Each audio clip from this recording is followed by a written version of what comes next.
Welcome to this fourth lecture on finite volume method, and in today's lecture we'll look at this aspect on unsteady heat conduction. And so to start off, let me start with the simplest possible case. So let's start with the 1D heat conduction problem, which is the unsteady problem with S equal to 0, which means that the source term is 0, and let's assume that the thermal inertia, which is rho into C, is a constant. So we know that for this case, the governing equation is written as rho C dt dt is d by dx of k dt dx. Okay, and as part of the solution process, what we'll do is we'll of course do a space integration of this governing equation, very similar to what we've been doing in the steady heat conduction part, but we'll also be integrating over time. Okay, and so what we'll have is we will be integrating. So we'll be integrating this equation over space and time, but the time interval will actually be from t to t plus delta t, because we want to solve a discrete problem. Okay, and what we'll do is we'll calculate or we'll denote the values at this new time or the values at the time which is already known to us. So let's say values at time t will denote by a superscript of naught, which basically means that we'll write values of temperature as Tp naught, T naught, Tw naught. So this will be the starting, or this will be the temperature values at any given time t, and the values at time t plus delta t, which are going to be unknowns, we'll just denote by simple variables. So Te, Tw, so no superscript. Okay, now let's integrate this equation over this 1D domain. Okay, so what do we get? So we'll get integral from w, or let me put the left hand side integral in a different way. So w to e from t to t plus delta t of rho c dt dt into dt dx, and this should be equal to from time t to t plus delta t w to e of d by dx of k dt dx dx dt. Okay, now to simplify this equation further, we'll make an assumption about the left hand side. Okay, and the assumption that we'll make is that we'll assume that the grid point temperature prevails over the entire CV, which means, now remember, you have to keep this in mind, that we are integrating from w to e. We're integrating from w to e. So essentially we are we are actually around this grid point P. So now we are integrating around this grid point P, and so now what I'm saying is that this temperature value that appears in this integral, we'll assume that it corresponds to temperature of the point P, and that temperature prevails over this entire CV. So if I make this assumption, I can now write the left hand side. Okay, by the way, so the left hand side will be w to e t plus delta t into rho c dt dt dt dx. This could be written as W to E rho C into temperature, let's say minus T naught dx, and this I'm saying because the temperature is constant and it's equal to the grid point value, so this we can write as rho C Tp minus Tp naught into delta x. So that is what the left hand side is going to look like. Now what about the right hand side? So if you look at the right hand side, the right hand side says we have W to E T to T plus delta T d by dx of K dt dx dx dt. So this I can write as T to T plus delta T, okay, into, now the first, if I integrate with space, we'll have Ke into dt dx, right? So we can write this as dE minus Tp by delta x E minus Kw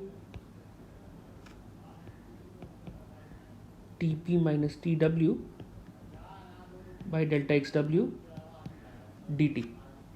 Okay, now to move further, we need to make an assumption about the nature of these integrals. How do we simplify these integrals here? Okay, now the inherent thing that we have to assume is that what do we do about integrating a temperature dependent function? So let's say we have to figure out what do we do with integral T dt from T to T plus delta T. Okay, so we have to find out what do we do with this integral, because that will dictate how we simplify the right hand side here. Okay, this function, this whole thing. Okay, so to do this, or to make to decide on how do we want to simplify this, let's look at a 2D picture, or rather a 2D XY plot. Let's say we plot temperature on the x-axis and time on the y-axis, and let me say t prime just as a dummy variable. Okay, doesn't mean it's a derivative of time, but it's just a dummy variable, dummy time. So let's say we have time t here, t plus delta t here. Let's say Tp naught happens to be this value, and let's say Tp happens to be this value, and I'm going to use some guidelines to make my point.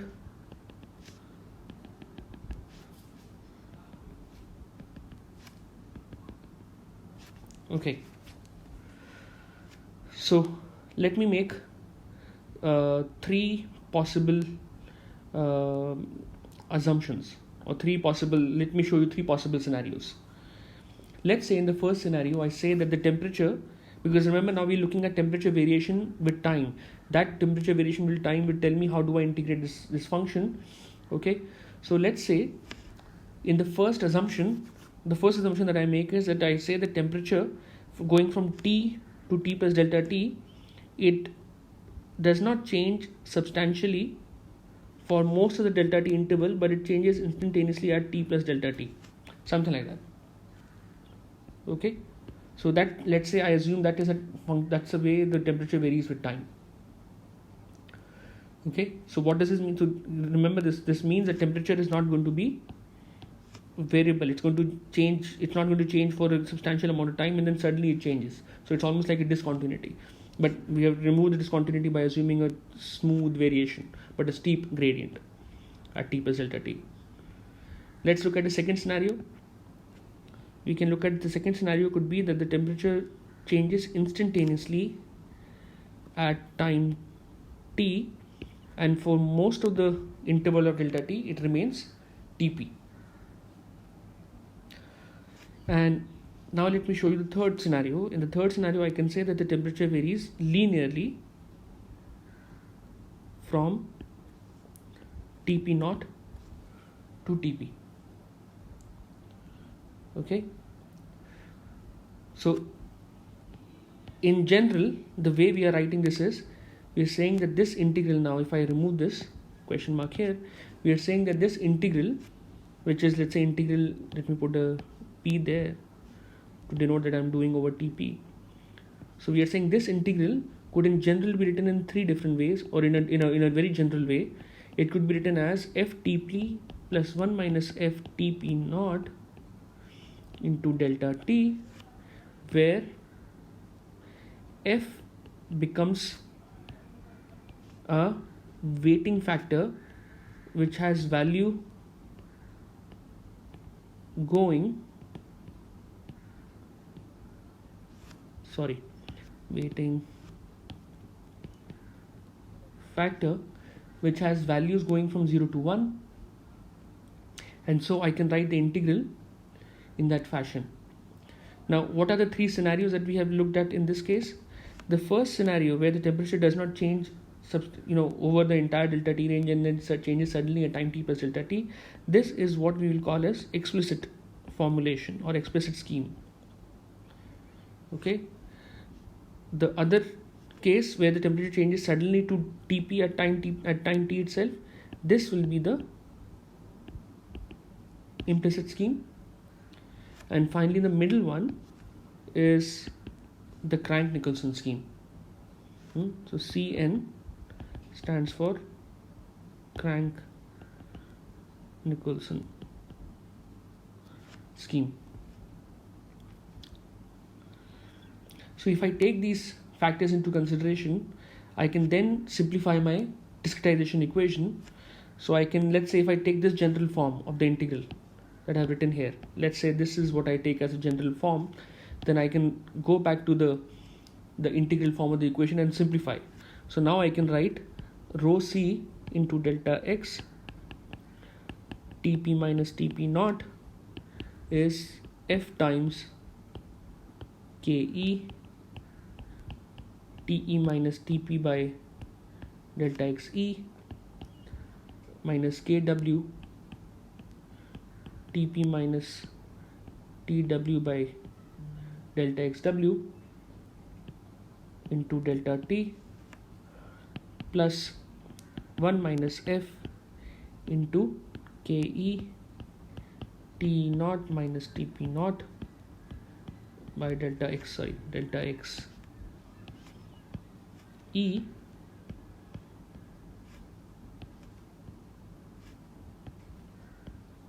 minus Kw Tp naught minus Tw naught by delta x w into delta t. Just to say, clarify that this is Tw naught. Okay, and I can go one step further. I can rearrange this equation now. So I can rearrange to get AP Tp to be AE f into Te plus 1 minus f into Te naught. So this is basically just collecting all the terms on one side and combining like terms. So f Tw plus 1 minus f Tw naught plus AP naught minus 1 minus f AE minus 1 minus f AW Tp naught, where AE is Ke by delta xe, AW is Kw by delta xw, and you can find out that AP naught will be rho c delta x by delta t, and AP will come out to be f AE plus f AW plus AP naught.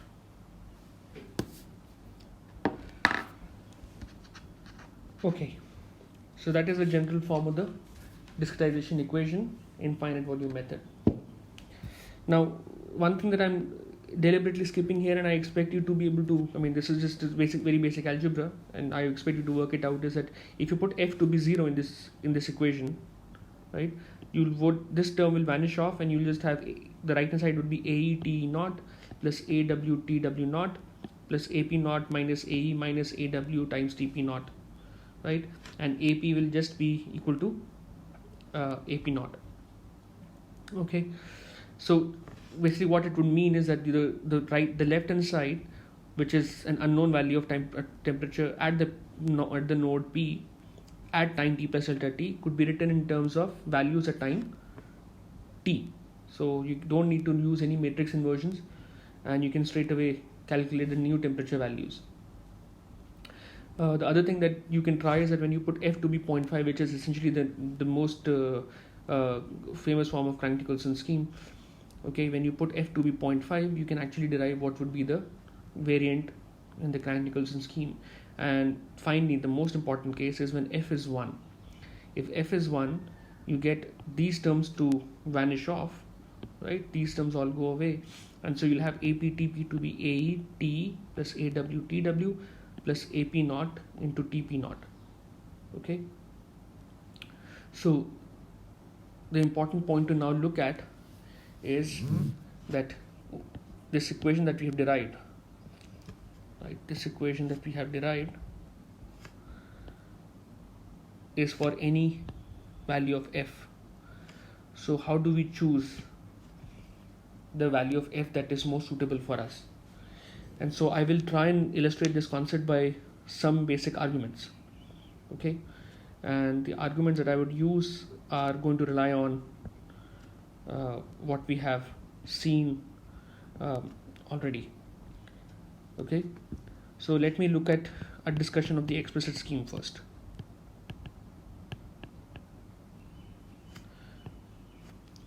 So in the explicit scheme, which is the most simple form of the discretization equation, because it does not require any any solution of linear algebraic equations or any iterative methods, the main consideration in deciding on whether you want to use this scheme or not is stability or numerical stability. And stability basically puts a limit on the time step. Okay, so let me show you how. So let's go back to the 1D grid. Let's say this is point W, and I hope I didn't make that mistake in the earlier picture. Yeah, that's fine. So let's say this is point W, P and E, and we have the control volume faces E and W. Okay, so to illustrate the concept of stability, let me assume that delta x, which is the width of this control volume, is equal to delta x E, and which is also equal to delta x W. So essentially we have a uniformly spaced grid. Okay, so all these are equal, let's say, and let's also assume that k is constant. Okay, now in this case, if I look at the discretization equation, right, and remember this is the explicit scheme, so f would be 0. So we'll have AP TP to be AE times TE naught plus AW TW naught plus AP naught minus AE minus AW TP naught. Now remember, AE, AW, AP are all greater than 0. In fact, that is one of the things that we've been using from one of the 4 basic rules, right? I think it was rule number 3, I think, which spoke about positive coefficients. Okay, so what it means is that if temperature TE naught and TW naught were actually made to increase, then TP would also be increasing as long as the coefficients are positive. But then there is a catch here. If I look at the coefficient of TP naught, so coefficient of TP naught is AP naught minus AE minus AW. Now to get a physically realistic solution, this should also be greater than 0.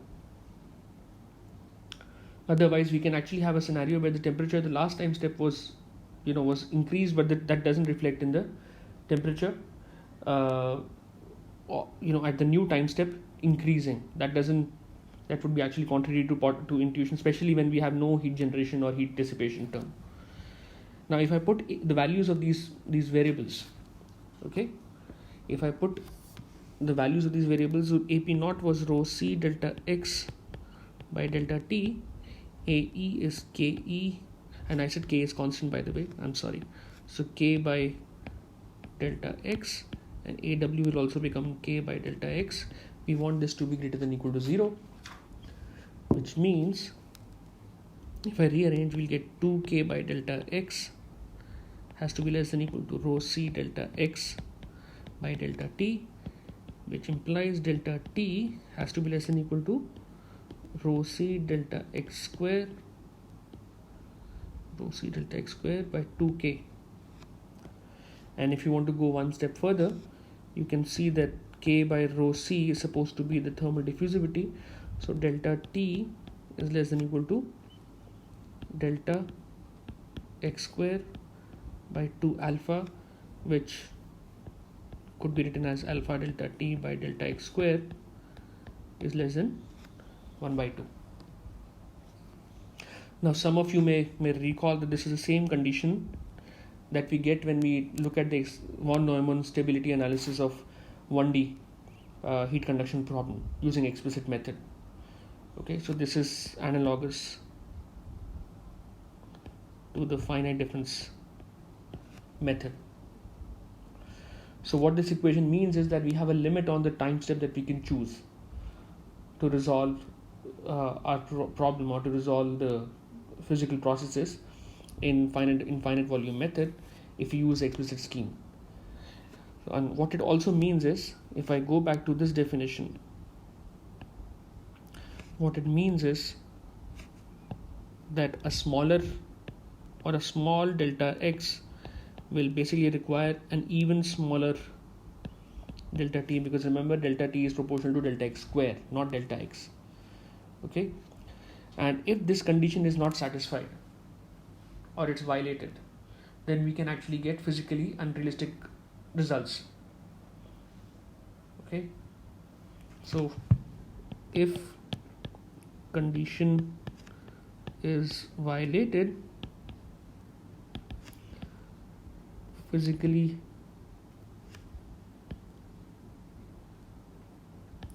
unrealistic results could emerge. So that is one of the limitations of the finite, or rather of the explicit scheme. Now we can also look at what happens with the Crank-Nicolson scheme.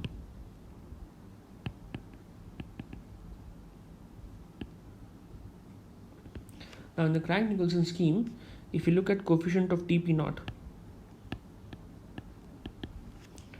that is AP naught minus half AE plus AW. Okay, so why do we get that? So if you go back to this equation again, you can now see it's going to be AP naught minus half AE minus half AW. Okay, the rest are all going to be positive anyway. You can see here that they are going to be positive.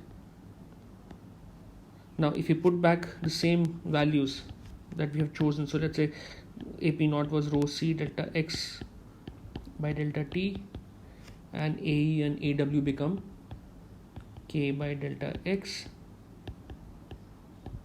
right? And if you want this to be greater than or equal to 0, for the scheme to be to yield physically realistic solutions, then essentially what we have is rho C delta X by delta T minus K by delta X is greater than or equal to 0, which means now delta T would have to be less than or equal to rho C delta X square by by K.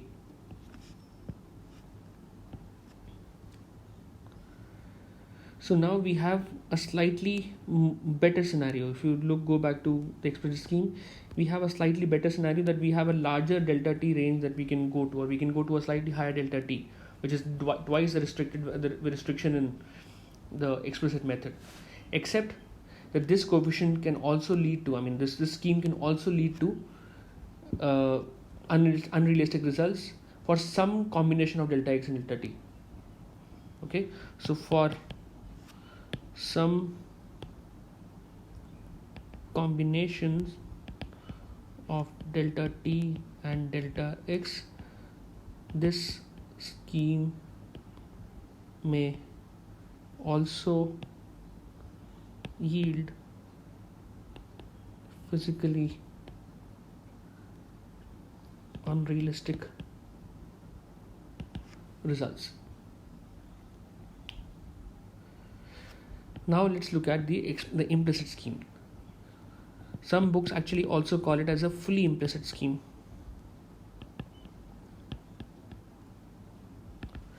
In the fully implicit scheme, the coefficient of Tp naught is, go back here. Now if you look at this equation, the coefficient of Tp naught is going to be Ap naught. This is going to go to 0, this is going to go to 0. So we'll have this to be equal to Ap naught, which is anyway greater than 0 for all delta x and delta t, which means this scheme will always satisfy requirements of stability.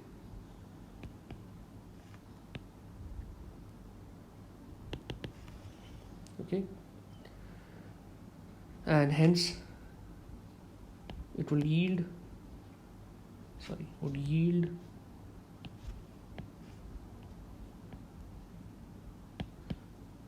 physically realistic solutions.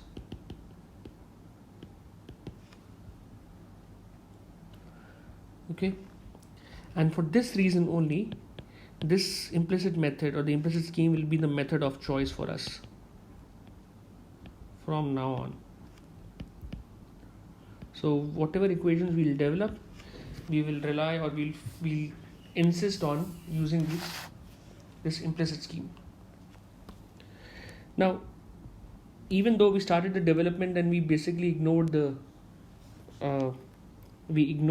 source term in this, even if we take the source term, so let's just say we take the source term in the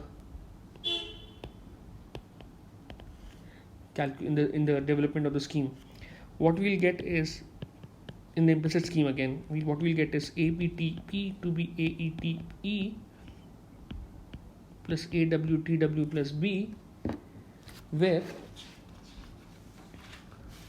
this function A or this value AE would now be KE by delta XE, AW would be KW by delta XW, AP naught will be rho C delta X by delta T.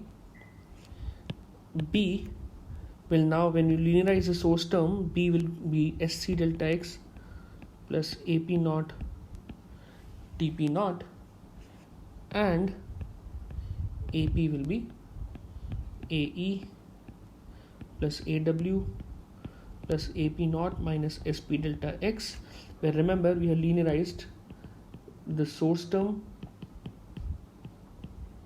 and we have insisted that SP is less than 0, which means AP will always be greater than 0.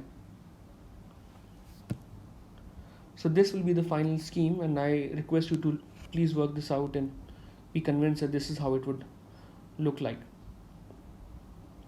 Now the last thing that we can look at is the extension of the scheme to 2 dimensions. Okay, so what happens in 2-dimensional heat conduction problems? And there, if we draw, let's say, our grid, so let's say we have a point P and we can take some neighboring points.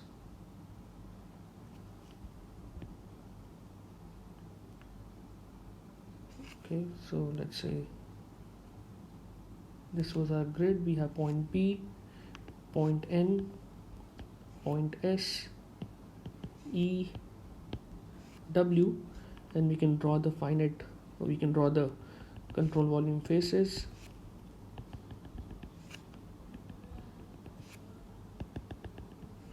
Okay, so this becomes our control volume, which I can hatch. Let's say I'll use a hatching color here to denote this is the control volume which we will work with. We can denote the coordinate system. So let's say this is axis Y, this is X. The control volume has a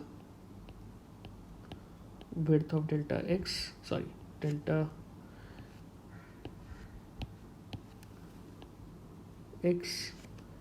height could be denoted by delta Y, and the usual distances we can write now that this is delta YN, this will be delta YS, then we'll have delta XW, delta XE, and if you start with the governing equation, which is rho C dt is t by dx of k dt dx plus d by dy of k dt dy plus s. Then we have to integrate this governing equation in this control volume. Okay, and over time, so I can say this is going to be rho C dt dx dy, so it goes from t to t plus delta t, w to e, south to north. This will be equal to, let me divide the entire thing into 3-4 parts. So we'll have w to e, let's say n to s, t to t plus delta t. We'll have d by dx of k dt dx dy dt plus, let me take the second term as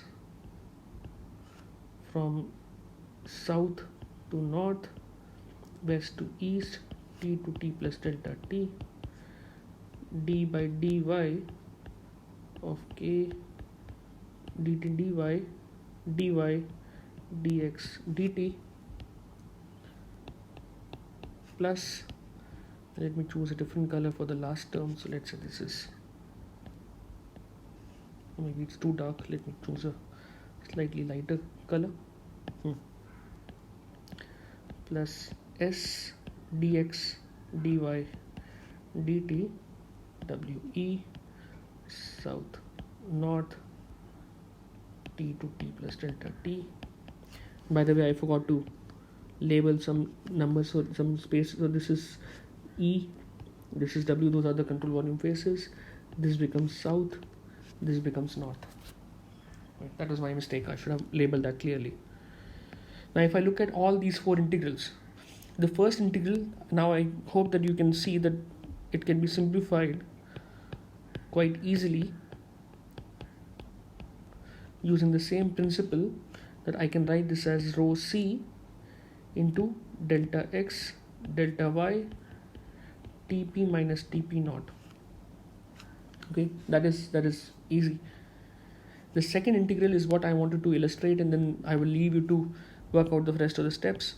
So if I look at this integral, t by dx of k dt dx dx dy dt w to e south to north t to t plus delta t, this I can write as, and you have to be watching this carefully, this I can write as integral t to t plus delta t and south to north.